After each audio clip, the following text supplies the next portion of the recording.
Pues en 1968, creo que no lo pudiste conocer porque es cuando, es en el 69, como dices, sí, poco después, porque Vladi estaba en Nueva York. Así es. En 1968 recibió una beca Guggenheim y estaba viviendo en Estados Unidos.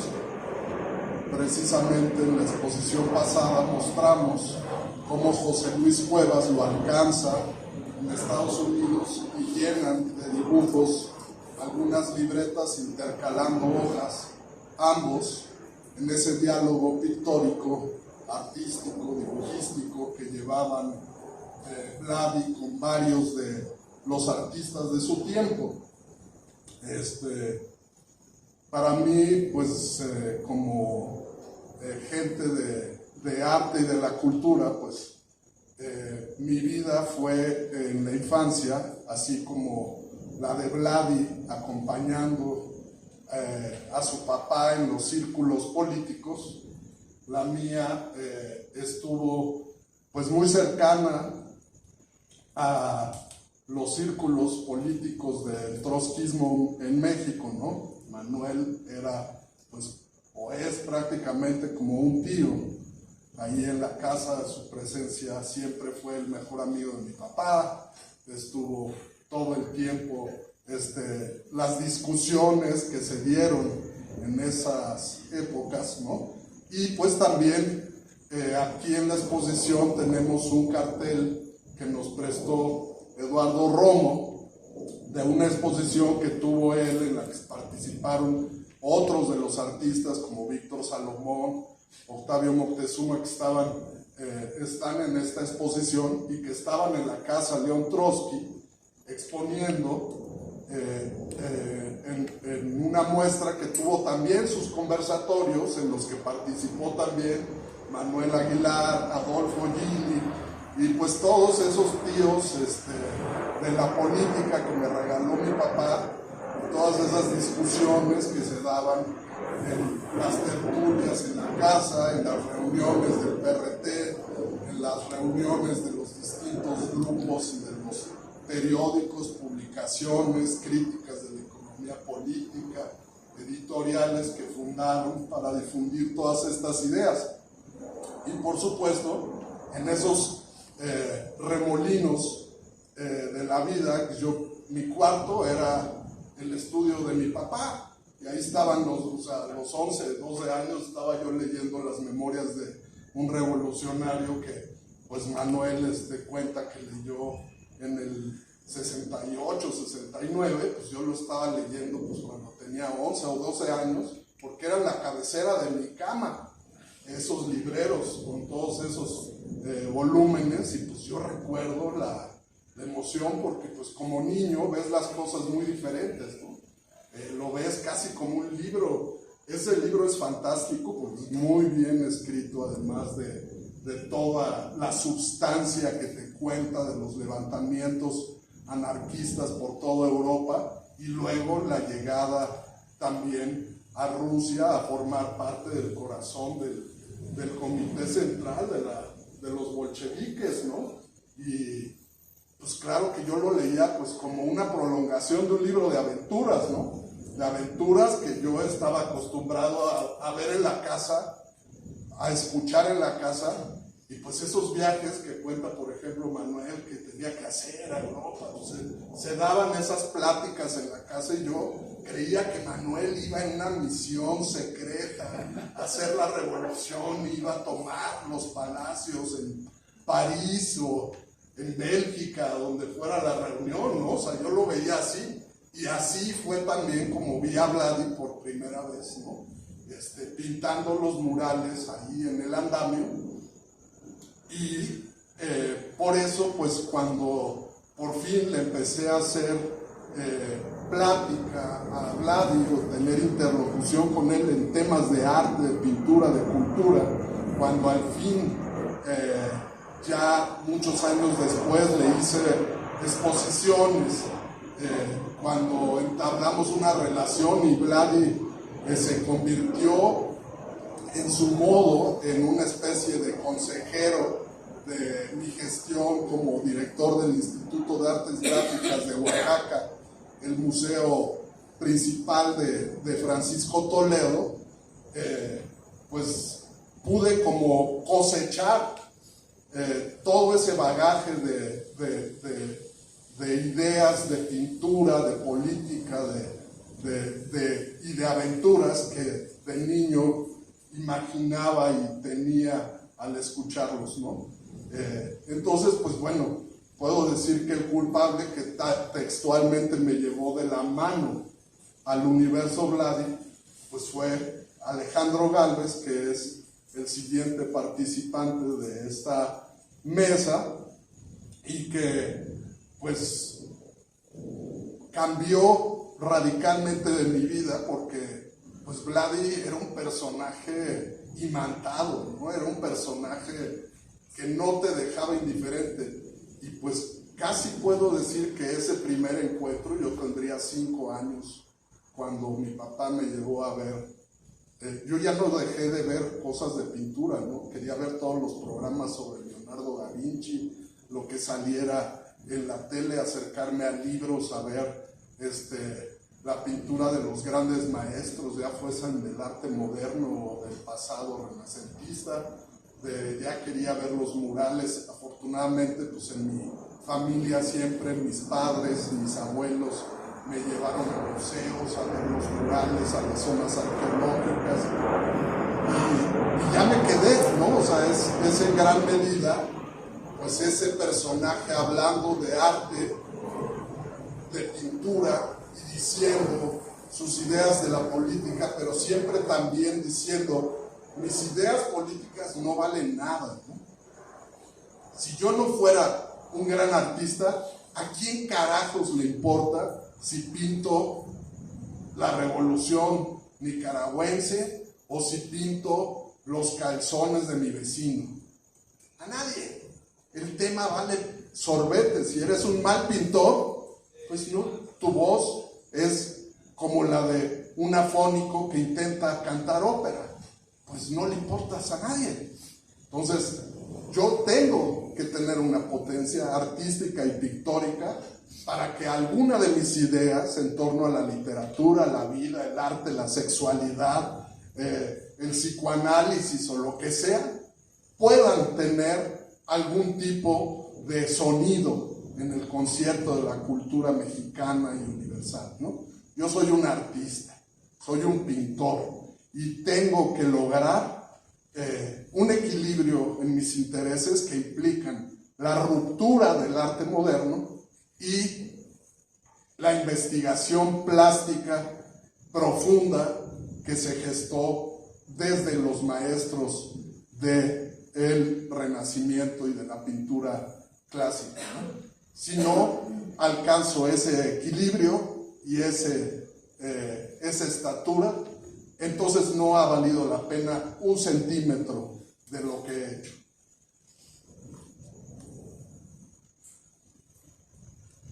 Gracias. Buenas noches, los presentes, y damos las gracias al Centro Vladi, ahora presidido por Fernando, o coordinador del mismo, Fernando Gálvez, que nos ha antecedido,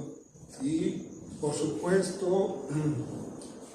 quisiéramos recordar algunos aspectos que fueron decisivos para relacionarme con Vladi desde los años 60. Hubo, por supuesto, al escribir esta recordanza sobre Vladi, que pensar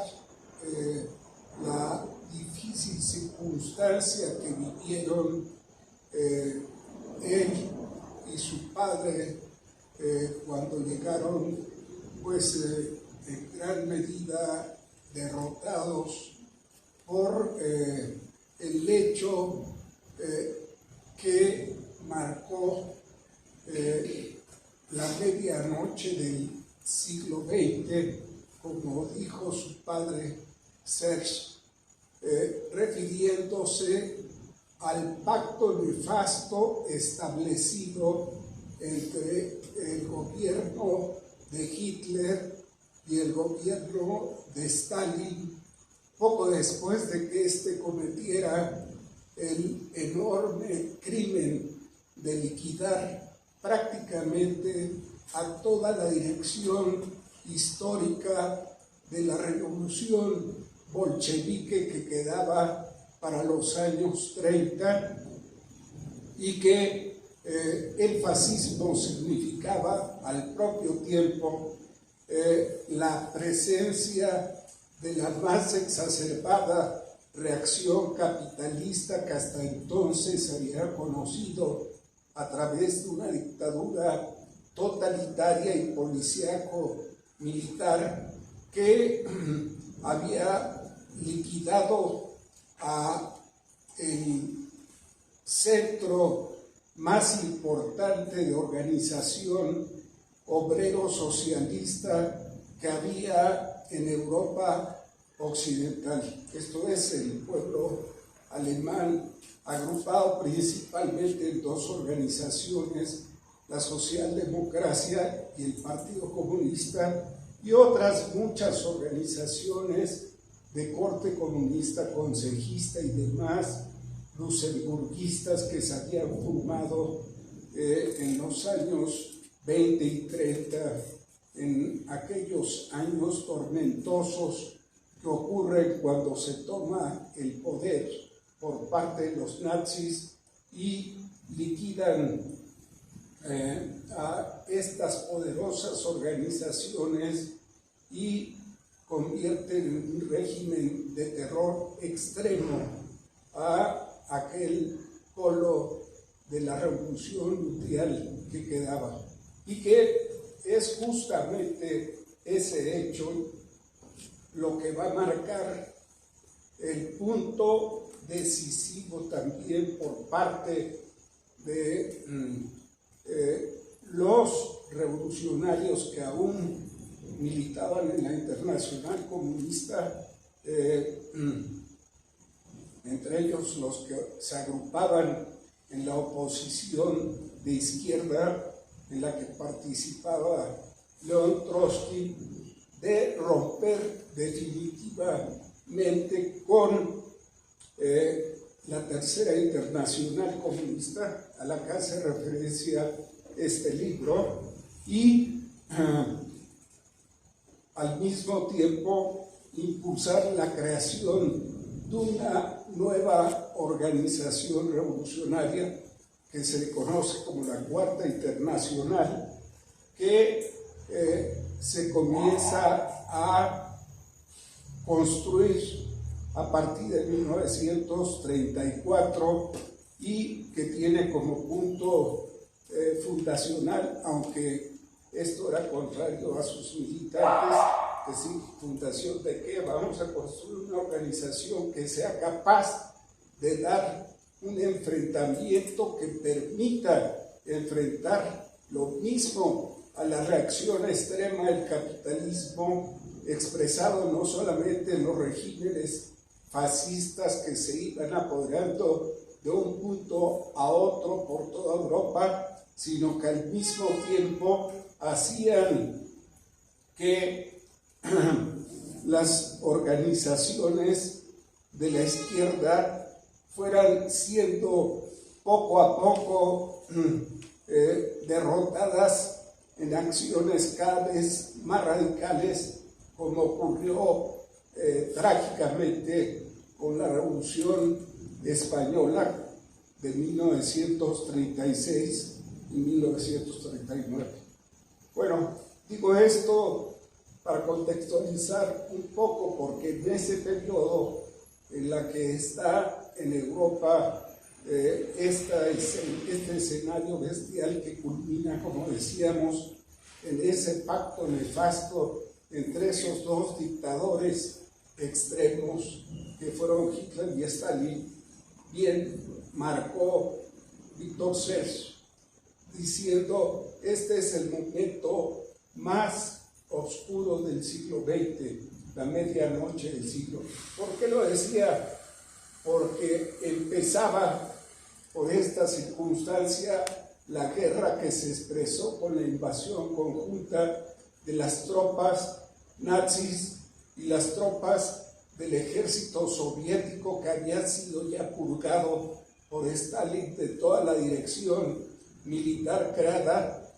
en el ejército en la época de la revolución, o en la época de la revolución por León Trotsky y los que hicieron posible la defensa de ese estado inicial que se alzaba como la esperanza de transformación para el resto de las clases trabajadoras del mundo. Bueno, esta circunstancia pues llevará a que, sin embargo, de la terrible guerra mundial número 2 que deja 85 millones de personas exterminadas, más millones de personas por la guerra misma, no solamente en los combates, sino por el hambre y la destrucción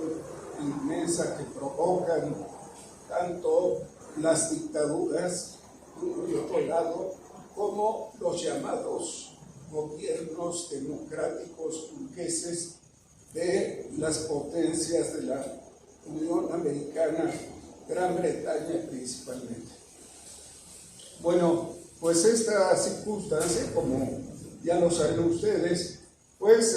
va a desembocar en un triunfo después de 6 años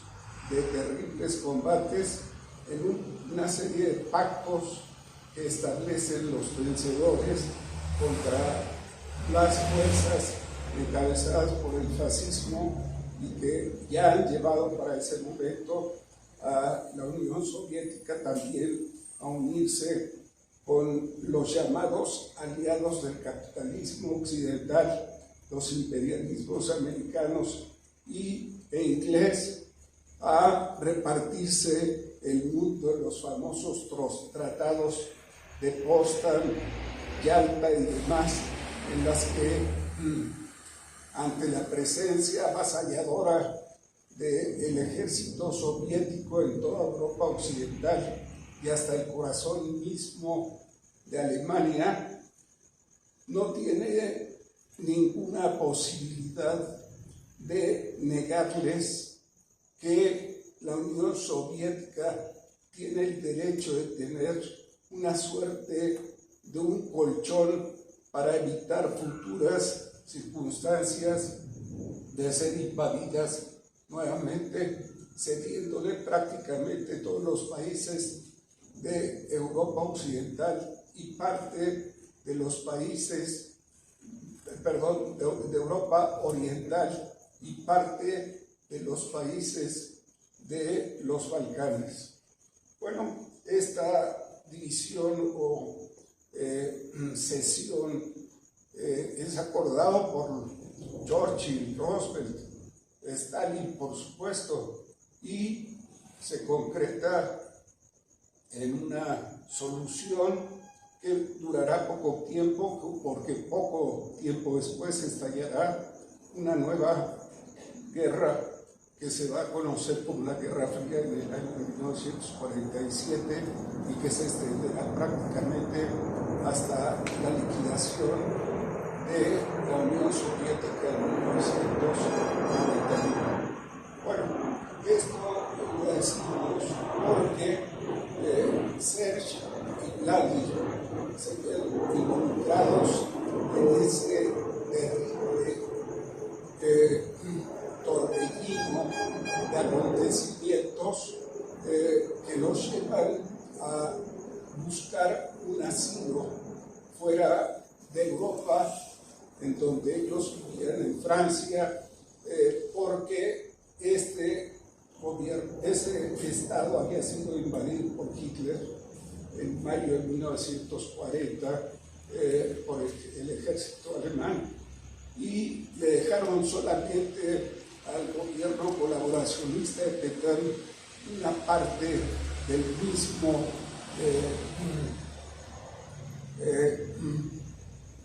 para administrar al sur de Francia. Bueno, en esas circunstancias, pues los revolucionarios, no solamente Vladi, sino también muchos españoles, franceses, belgas, pintores notables como Chagall, como los surrealistas, encabezados, no solamente pintores, sino escritores como Breton, como Marc Ernest, en fin, todas estas cosas que ustedes pueden ver en una serie que ahora pasa en Netflix que se llama Transatlántico, creo que se llama. Bueno, y que cuenta y que ven ustedes a Serge y a otros huyendo de la barbarie que significa la guerra en ese momento y cruzar el océano refugiados por la bienvenida que les dan y les concede el visado el gobierno de México a través del embajador o el cónsul Gilberto Bosques. Bueno, esta acción, por supuesto, tiene importantes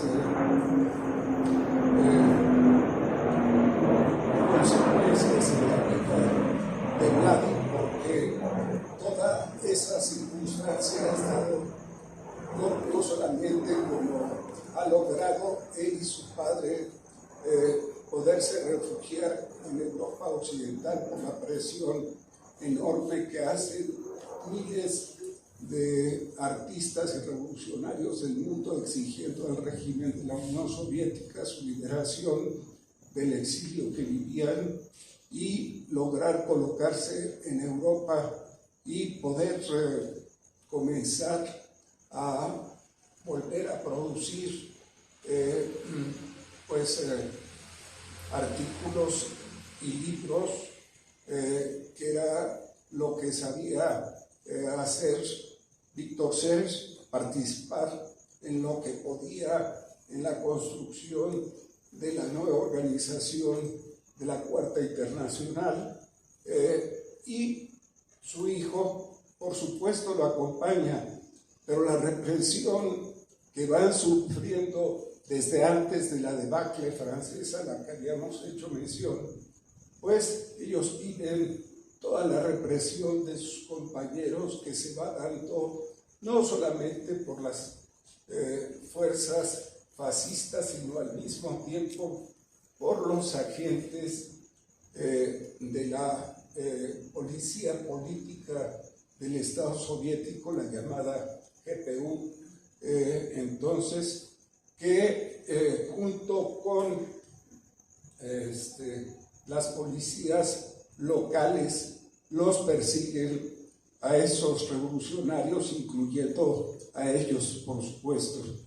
Y bueno, esa estancia pues resulta poco después cancelada por lo que ya hemos mencionado y tener que cruzar el océano en condiciones muy precarias, tener que desembarcar en República Dominicana, donde domina el dictador Trujillo, y lo acompaña a ser Vladi, porque no pueden llevar ya para ese momento a su esposa, como ha recordado Manuel, que ha caído en una locura que ha sido provocada, entre otras cosas, por la persecución sufrida por él, por ellos y su familia y todas las fuerzas revolucionarias en la Unión Soviética y después afuera. Bueno, pues la señora de Serge tiene que quedarse allí en República Dominicana. Serge aprovecha una estancia para escribir un libro que se llama Hitler contra Stalin, al calor de la Guerra Mundial ya propiamente iniciada. haciendo una contribución muy importante desde el punto de vista de las ideas de este revolucionario para entender el drama que se está viviendo para entonces. Al mismo tiempo, sabe que llegará en su momento la oportunidad de cruzar a México y llegar a aquel país en donde ha sido asilado y poco antes asesinado su compañero León Trotsky. Para entonces, por supuesto, entre revolucionarios hay diferencias, entre otras cosas, creadas por intrigas creadas entre los revolucionarios para provocar una diferencia entre Trotsky y Víctor Sech. Hay una serie de pruebas que muestran que esto fue provocado por gentes infiltradas entre las filas de los militantes de la Cuarta Internacional y que lleva finalmente a Sech a decir: ya no sigo trabajando con la Cuarta, y Trotsky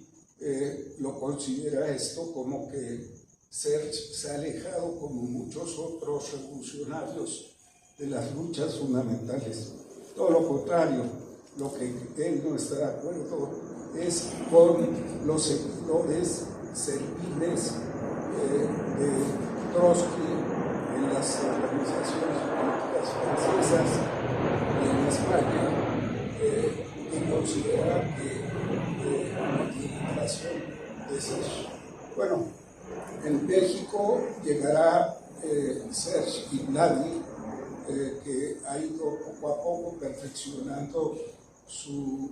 creación pictórica, mejor su aprendizaje como dibujante y pintor, al calor de la visita constante de museos que ha hecho en Europa desde la época de la Unión Soviética. Era visitante asiduo del Hermitage y otros más, en donde se la pasaba grandes horas copiando y viendo las obras y llevándole dibujitos a su papá para decirle: mira lo que estoy haciendo, papá. Como nos lo ha podido comprobar recientemente esos pocos esbozos y dibujitos que estaban en la exposición que se acaba de presentar en San Ildefonso. Bueno, pues ese joven, ese pequeño y joven, pues va madurando al calor de ese enorme proceso de contrarrevolución que se vive en su país. Él recuerda o recordaba constantemente que más que la revolución, él vivió la contrarrevolución a partir de los 25, 26, 27, porque es cuando comienza a tener un poco de conciencia de por qué comienzan a ser perseguidos por los que antes eran los amigos de su padre, con los que había participado en la Internacional Comunista, con los que había hecho trabajos fundamentales para la defensa de ese Estado obrero. Y pues el pequeño va haciendo poco a poco su aprendizaje político, que al lado de su padre pues se agrega a las lecturas que va haciendo de los libros de su padre, de la literatura, de las organizaciones con las que tiene relación, y su llegada a México pues va a ser difícil, pero poco después, como me narraba él, bueno, pues se tiene que, primero que nada, ir a saludar antes que nada a su compañera Natalia Sedova, la esposa o la viuda de Trotsky, y darle pues una y hacerle al mismo tiempo una acción solidaria ante la situación de la pérdida de su compañero, la aclaración de toda una serie de cosas en las que Trotsky lo había malentendido y lo había puesto en líneas escritas en un famoso libro que se llamó Su moral y la nuestra. Bueno, debemos decir también, para abreviar porque tenemos poco tiempo, que la estancia de estos dos personajes, padre e hijo, pues se encuentran solamente con una recepción amistosa por parte de los compañeros del Partido Obrero marxista, de unificación marxista, exiliados en México, eran españoles, que les dan la bienvenida, entre ellos Julián Gorquín, que va a ser una primera aportación fundamental al asesinato de León Trotsky en su famoso libro escrito con el coronel dirigente de la policía mexicana, y que publicaría por miles de ejemplares la editorial del periódico La Prensa. Bueno, encontrará oídos y amistades con jóvenes escritores mexicanos cercanos a los surrealistas como Benjamín Peret, que va a ser entre otros Octavio Paz. Van a encontrar en Paz a una persona que entabla amistad con ellos y que les da, pues, a diferencia de sus antiguos camaradas de la Juventud Comunista, les da, por supuesto, la bienvenida y comparte con ellos algunas horas, según me platicó Vladi, y lo narra al mismo tiempo el propio Serge en algunas de sus partes de su diario, en donde también cuenta, por ejemplo, que en un tranvía de los que había entonces se encuentra a un joven ruso exiliado también en México, también ucraniano, que es ni más ni menos que nuestro amigo Sieva, Esteban Volkov, el nieto de Trotsky, siendo un joven estudiante, va en ese tranvía y se le acerca Serge y le entabla una conversación con él en ruso. Por supuesto que el chico, prevenido ante tantos agentes contrarrevolucionarios de la GPU que los hostigan, pues es muy discreto, no se niega. Él le dice: soy Vito Serge, tengo la intención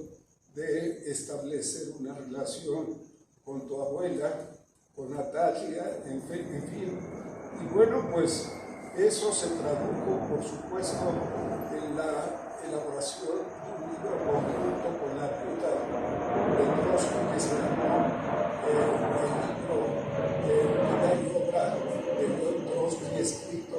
a la limón entre Natalia Sedova y Víctor Serge. Bueno, iremos más rápido de cómo conocí a Vladi. Son los años de los finales de los 50 y principios de los 60 del siglo pasado, que comienza a haber una conmoción política muy importante desde el punto de vista político en México, como consecuencia de toda una serie de revoluciones en países vecinos, Guatemala, Bolivia, pero sobre todo Cuba, en el año 1959, y que por supuesto impactan fuertemente a Vladí, que colabora con Kostalnik en la elaboración de toda una serie de trabajos para la revolución, para el gobierno revolucionario de Guatemala, surgido después de la revolución de 1944 y que continúan hasta 1954, cuando es derrocado el gobierno que entonces encabezaba Jacobo Arbenz. Bueno, no es ajeno tampoco a lo que ha ocurrido en Bolivia y por supuesto está, como todos los jóvenes de esa época, muy interesado por los cambios que ocurren en Cuba y por supuesto la gran movilización que han protagonizado las masas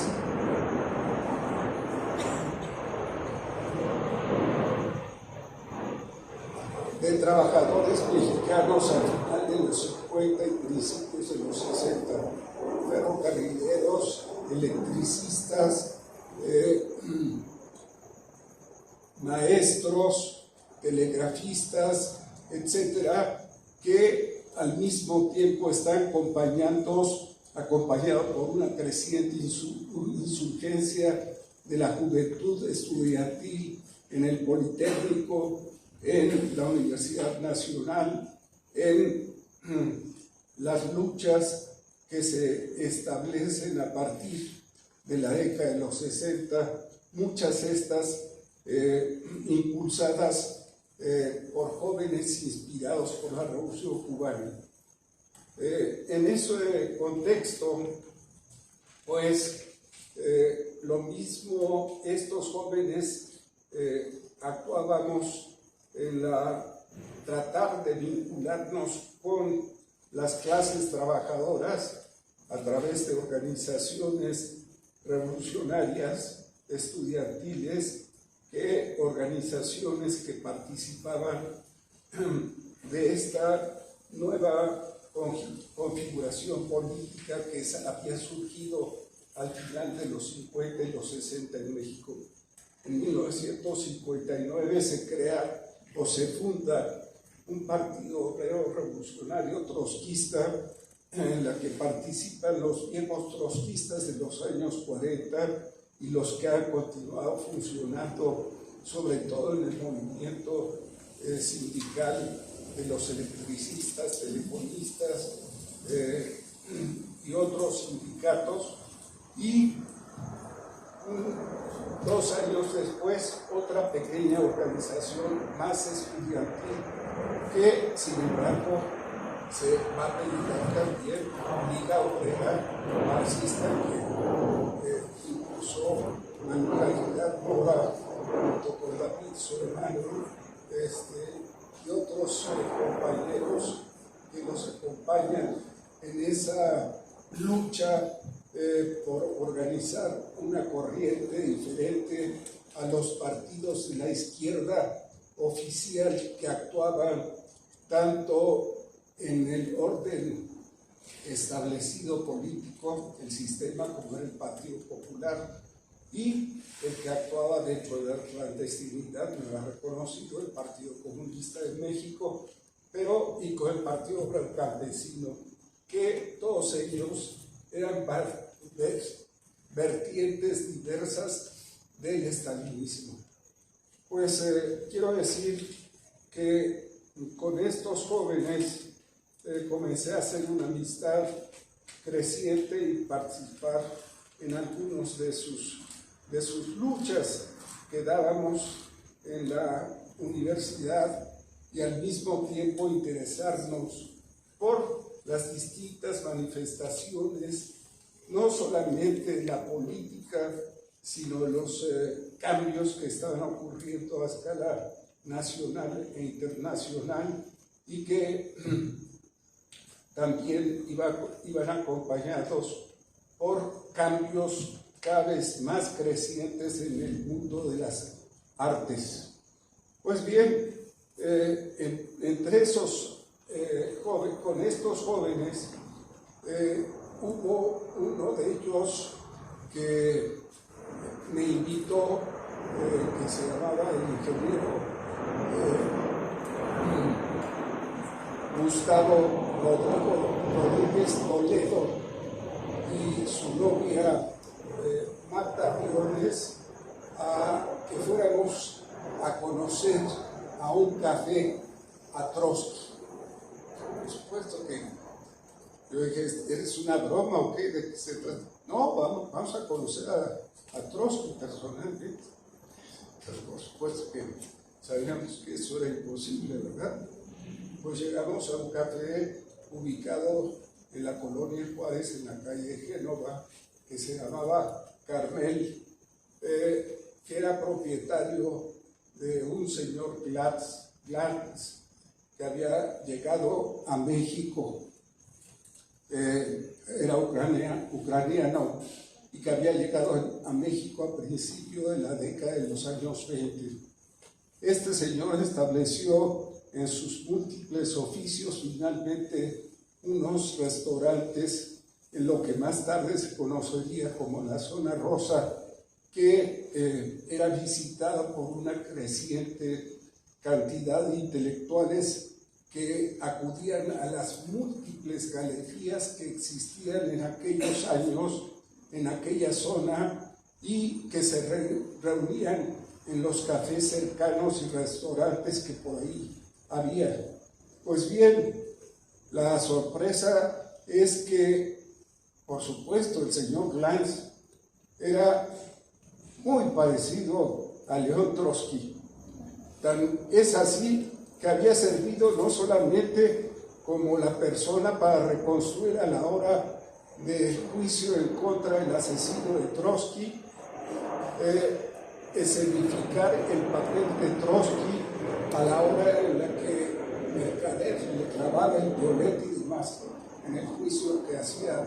Garrahan Trujillo, el juez que llevó la causa. Igualmente, en la calle este señor era frecuentemente confundido como Trotsky, lo perseguían los fascistas mexicanos agrupados en las camisas doradas y los anarquistas. Por supuesto, también pueden haber panistas, pero en fin, tuvo que salir huyendo del país por una época el señor Glantz, y después que regresó, pues en los años 60 puso ese café Carmel.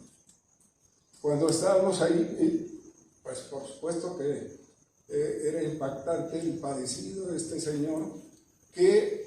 al momento en el que estábamos charlando desde la mesa, estos tres que acudíamos, en ese momento entró un joven vestido con una camisa mujik rusa, multicolor, y con una cachuchita y una serie de aditamentos que traía sostenido en el cinturón, que era este personaje que nos convida, que nos ha hecho hacer estas recordancias. Me dijo este amigo, mira, él es el hijo de Víctor Serge, me dijo este amigo Rodríguez Toledo. Bueno, pues saludó al señor Glantz, se pusieron a hablar en ruso un momento, después se sentaron por allá, nosotros estábamos por aquí. Bueno, pues eso fue el primer encuentro que tuve con Glantz desde lejos. En la siguiente ocasión que acudimos a ese mismo café con este compañero que les he contado, iban otros dos muchachos, el hermano de Manuel,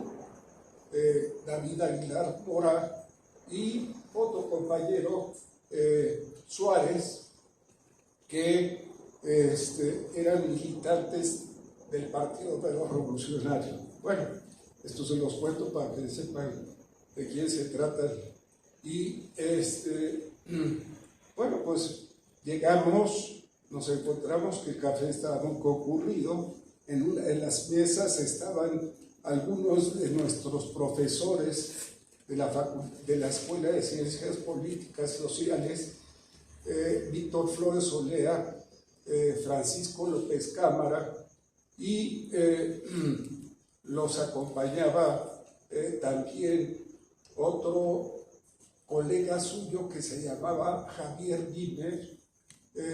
y estaba con ellos platicando Vladi. Por supuesto, Rodríguez Toledo le había platicado lo que habíamos vivido unos días antes, y David Aguilar, que era un militante formidable, se levantó con su portafolio que cargaba voluminoso, en donde llevaba periódicos y libros, y se acercó a la mesa ofreciéndoles el periódico Voz Obrera a Vladi y a los demás, y enseguida que le compraron unos ejemplares, les ofreció La Revolución Traicionada, que acababan de publicar en la editorial Índice Rojo, Manuel y David, de León Trotsky. La Revolución Traicionada de León Trotsky. Bueno, esto lo digo porque esos dos jóvenes que me acompañaban, con el ingeniero Rodríguez Toledo, poco después, bueno, en ese momento con ellos participaba en la conformación de una Central Nacional de Estudiantes Democráticos junto con otros militantes de la Juventud Comunista, Raúl Álvarez, Walter Ortiz y demás, que se concretó finalmente en la construcción de la Confederación Nacional, de la Central Nacional de Estudiantes Democráticos, teniendo como el manifiesto del mismo firmado justamente por estos tres que he señalado: Raúl Álvarez, Walter Ortiz y David Aguilar Mora. Habían trabajado en ese propósito, y poco después se alejaron de este objetivo prioritario estos jóvenes militantes, porque se enfrascaron en una lucha que estaba ligada a lo que conmovía a América y a México en esos años: la revolución en América Latina y particularmente en Guatemala. Ellos establecieron una alianza con su partido, con unos militantes de una organización revolucionaria, Movimiento Rebelde 13 de Noviembre, que operaba desde el año 1962, protagonizada por los jóvenes militares rebeldes guatemaltecos, encabezados por un militar de origen chino, de familia china pues, pero crecido en Guatemala, que se llamaba John Sosa,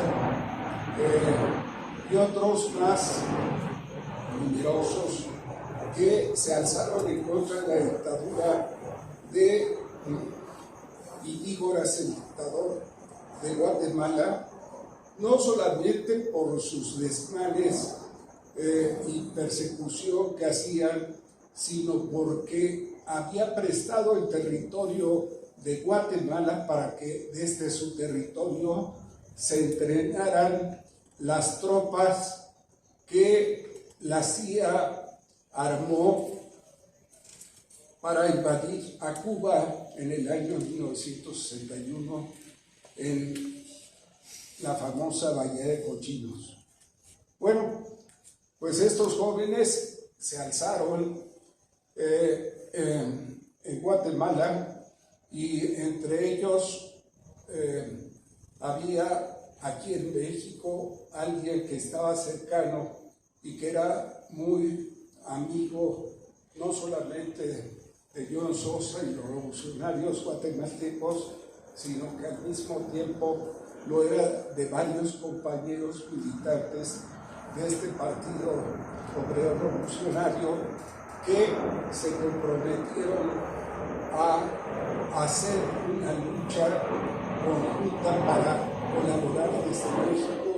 con aquel esfuerzo revolucionario que pretendía, si no emular, sino reproducir lo que habían hecho los barbones rebeldes cubanos en los años de 1959, 56-59. Pues bien, esta circunstancia lo digo porque, bueno, con estos compañeros tuvimos también la circunstancia de que uno de ellos perdería la vida allá en la lucha guatemalteca, y este compañero Suárez murió trágicamente por las torturas que fue víctima por parte de la policía guatemalteca, que con la ayuda del gobierno mexicano y de Gutiérrez Barrios y Luis Echeverría, por supuesto, y el gobierno de Díaz Ordaz, hicieron para combatir no solamente la colaboración que ellos hacían desde México, sino la lucha que se estaba escenificando en Guatemala. Bueno, volvamos al Café Carmel. Otra vez más,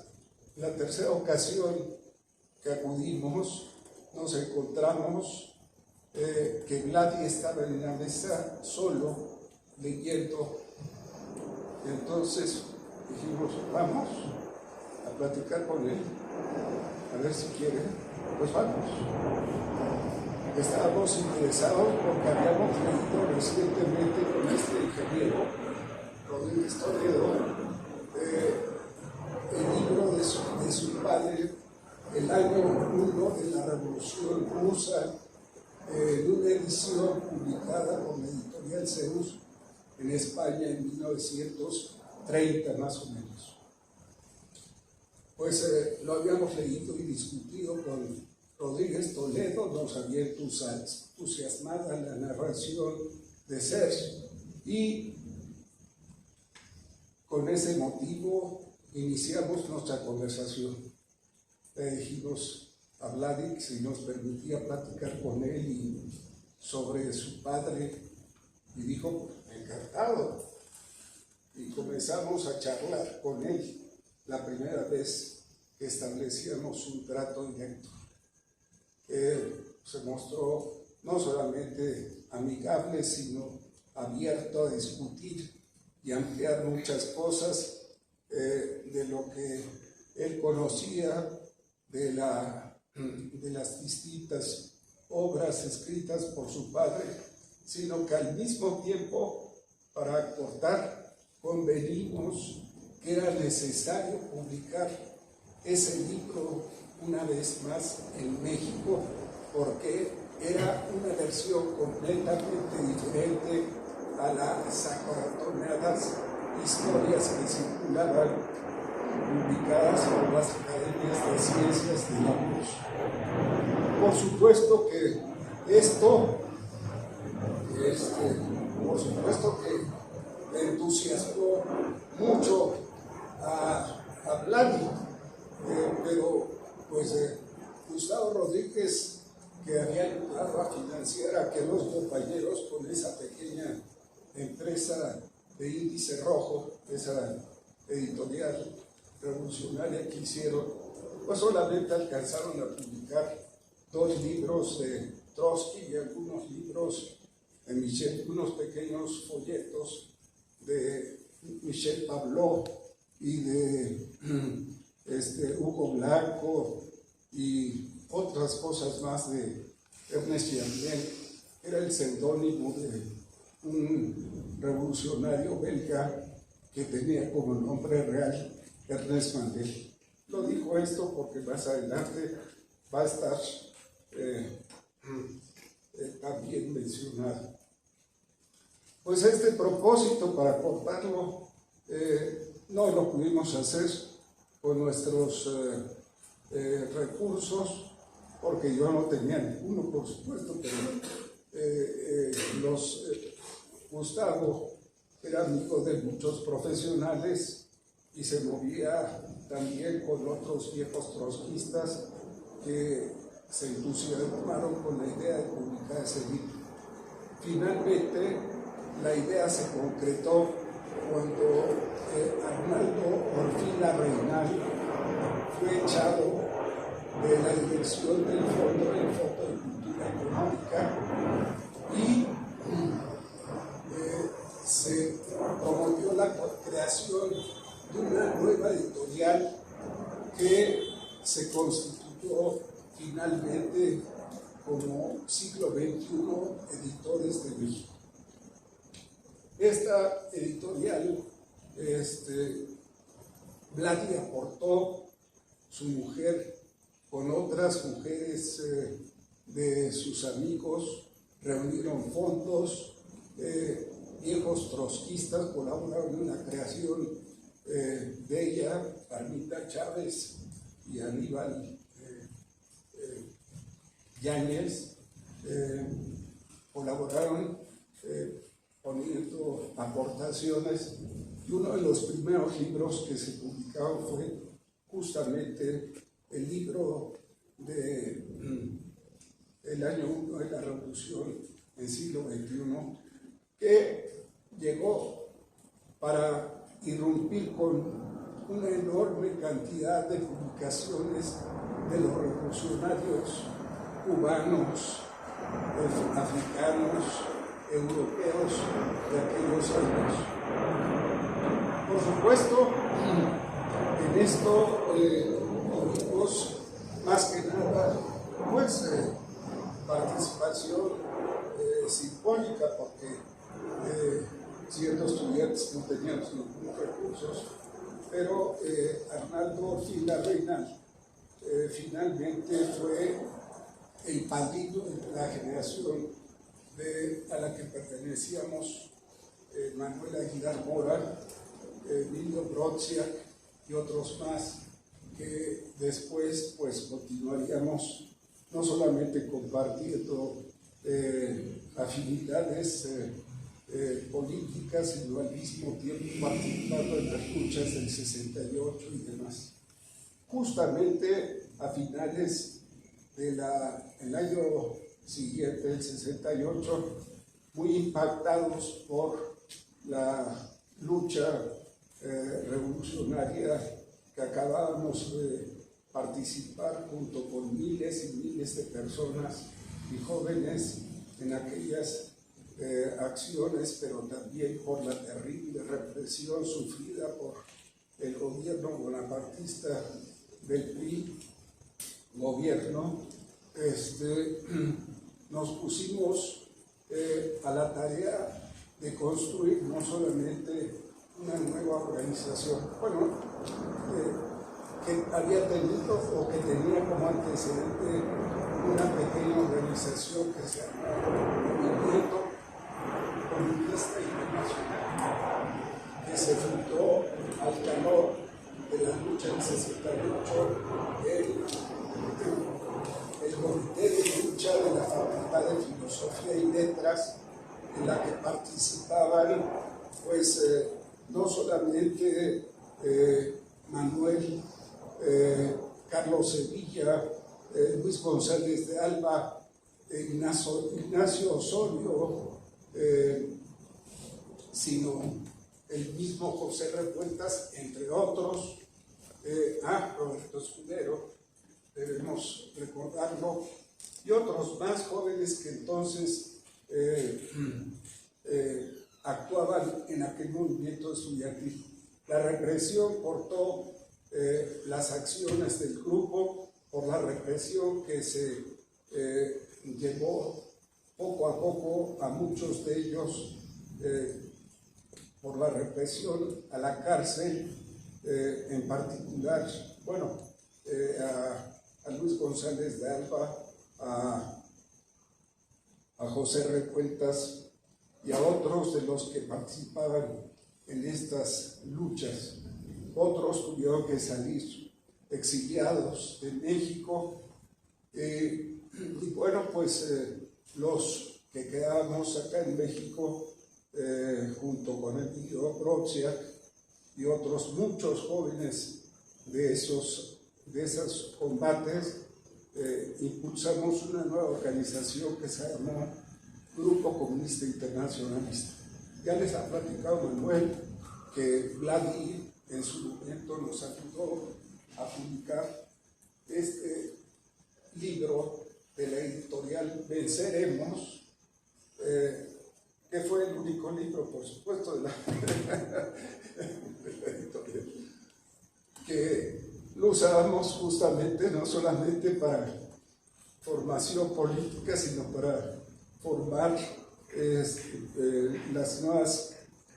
a los nuevos militantes jóvenes que se incorporaban a la lucha y que iban conociendo las ideas revolucionarias de los viejos combatientes, sino que al mismo tiempo las traían a colación porque, entre otras cosas, animaban a toda la nueva izquierda que en Europa había protagonizado los combates del Mayo francés,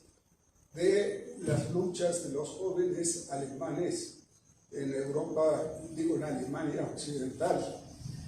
Rudi Dutschke, demás, las luchas de los jóvenes en España en contra de la dictadura franquista en ese mismo año, lo que ocurría en Gran Bretaña con compañeros como Tariq Ali, como Robin Blackburn y otros que participaban en esas luchas y que pronto fueron también militantes de la Cuarta Internacional. La nueva Cuarta Internacional que creció importantemente alrededor de aquellos acontecimientos en Europa y aquí en México, teniendo por supuesto a toda una playa de viejos revolucionarios que estaban ligados y enraizados en las luchas obreras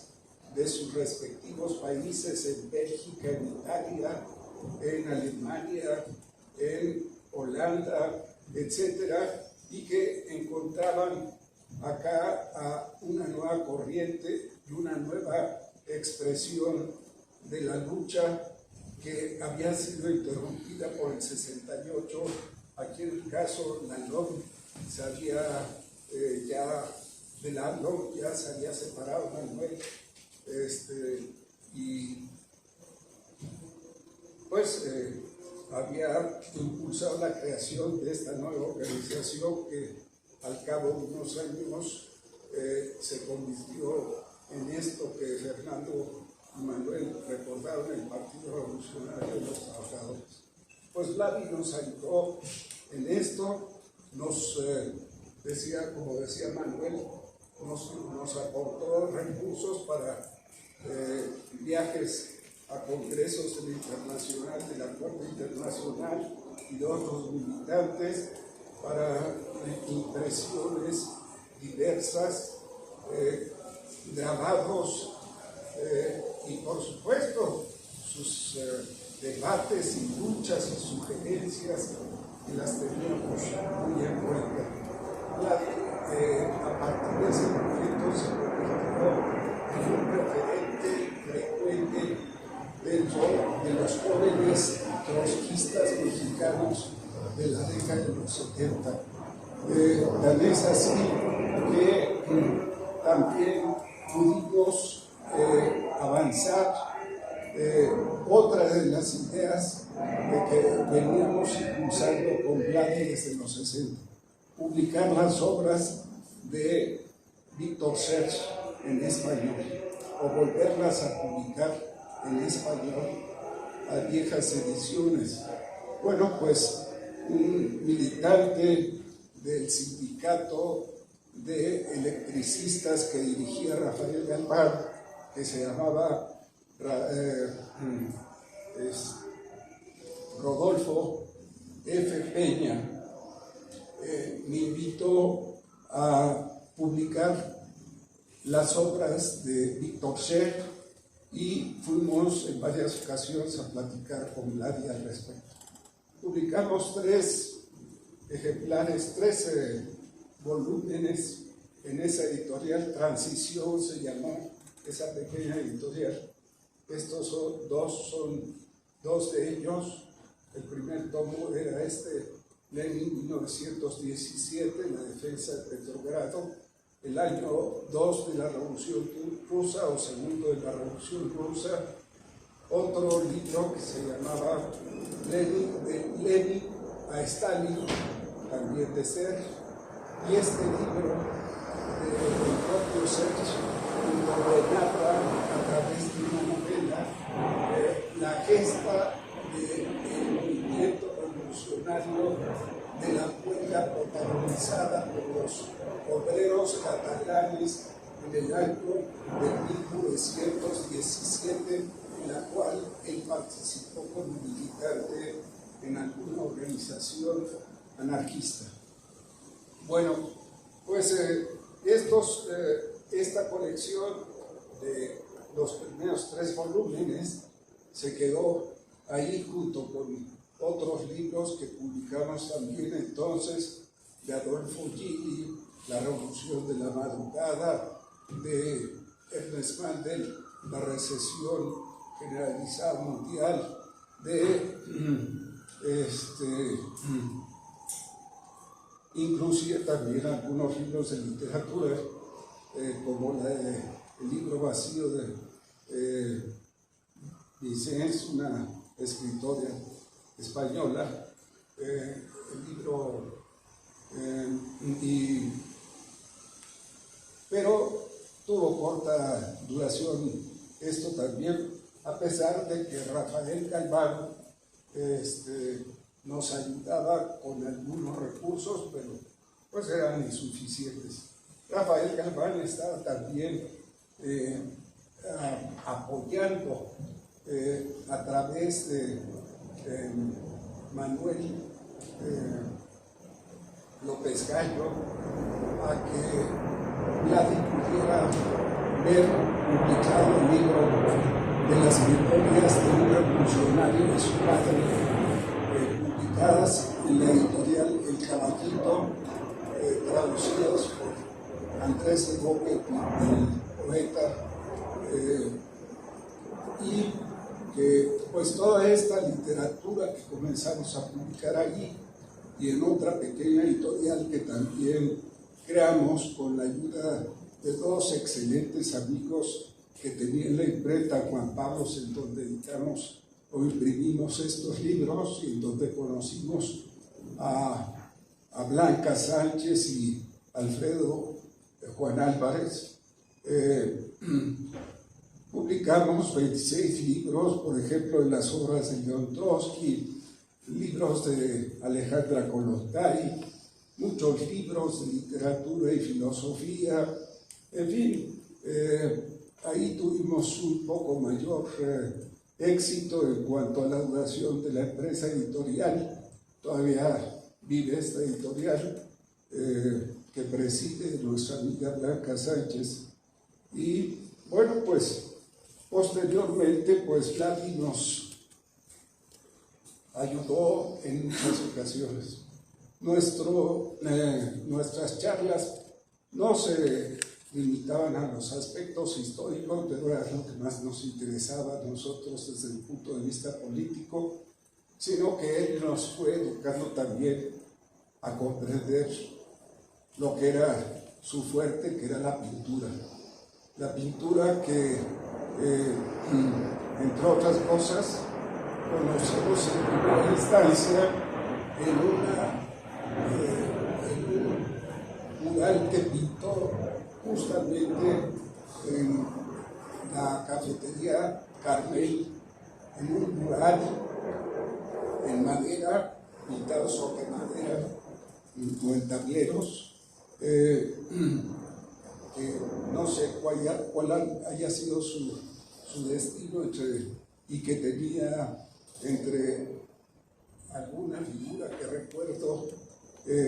la cara de el señor Glantz, que por cierto era el papá de Margot Glantz. Margot Glantz, que era, por supuesto,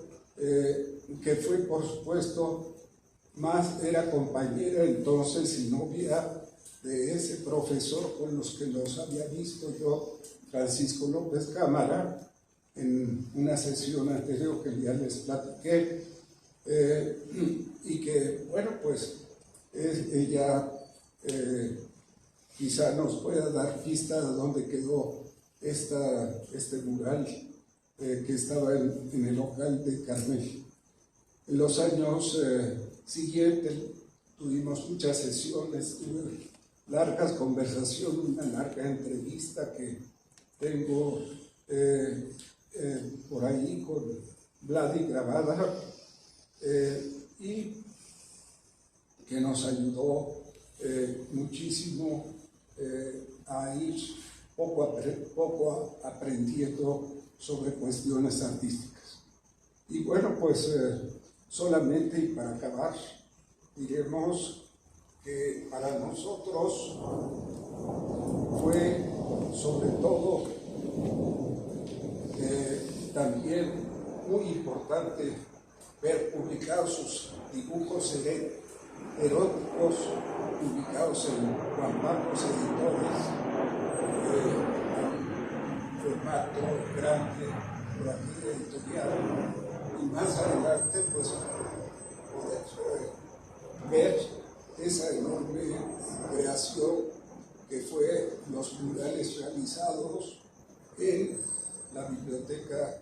Lerdo de Tejada de la Secretaría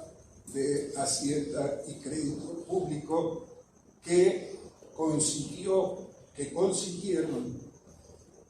algunos de los que estaban en aquella reunión de intelectuales platicando con él. Uno que más adelante sería subsecretario o era de subsecretarios del gobierno, le consiguieron el espacio de esa biblioteca para que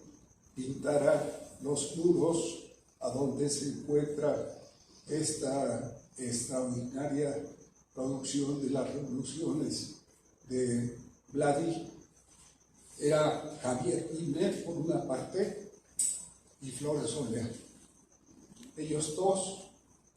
se movieron desde el gobierno para conseguir ese espacio que consiguieron para que Vladi pintara en ese espacio. Y bueno, pues diremos también que más adelante, además de la enorme creación que realizó ahí, tuvimos la posibilidad de ver un giro fundamental en su producción a partir de esa obra muralística que compuso mucho como León comenzó a realizar Vladi, haciendo la conclusión de todos los pintores y todas las corrientes abrevadas por Vladi en aquella enorme obra muralística de la Biblioteca Sebastián Lerdo de Tejada, sino que al mismo tiempo creara nuevas técnicas o rescatara viejas técnicas, como lo que nos ha platicado muchas del Renacimiento, que logró volver a ser como nos narraba Romo hace un rato. Todo aquello pues nos resultaba extraordinario, una creación extraordinaria que al mismo tiempo se prolongó con sus creaciones posteriores, que ya no eran pequeños cuadros, sino enormes pinturas que se expusieron en su exposición de 1985 en el Palacio de las Bellas Artes, y que ahora hemos tenido la oportunidad nuevamente de ver con muchos otros trabajos de Ladi en la exposición de San Ildefonso, gracias a la Universidad Autónoma de la Ciudad de México, la Universidad Nacional y el gobierno de la Ciudad de México, que protagonizaron o que financiaron esta exposición.